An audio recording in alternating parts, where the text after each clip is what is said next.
Kapin 220 million pesos nga real property tax collection share gitunol sa FIVIDEC Industrial Authority sa Misamis Oriental LGU ug duha ka mga munisipyo nga nakasulod sa ilang Industry Economic Zone. Ang detalye sa report ni James Pauloya.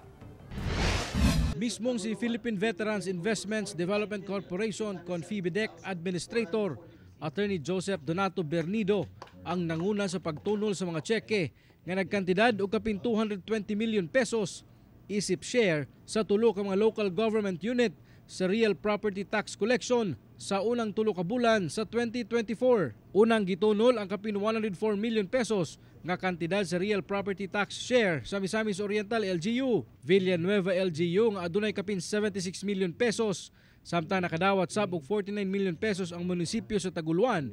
Di nahimutang ang 80% sa propiedad sa FIVIDEC. Over and above this monetary equivalent, siyempre ang dakong contribution, ang multiplier effect na itong ginatawag, no, in terms of job generation, in terms of spurring the economy, spurring trade, and at the same time, bringing in interest in the LGUs, no, and the development of the community. Dako kayo nga tabang sa ato kani nga amount kay it will translate into projects and programs na makatabang gyud og sa ato sa katawan sa Misamis Oriental. Nanawagan sab karon ang FIVIDEC sa mga residente nga anaan na nimuyo sulod sa 3,000 hectares industrial economic zone sa munisipyo sa Taguluan ug Villanueva nga pahimuslan ang socialized housing nga ilang gitanyag.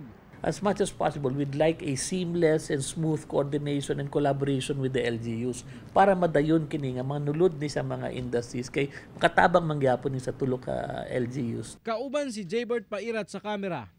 Ako si James Pauliap para sa One Mindanao.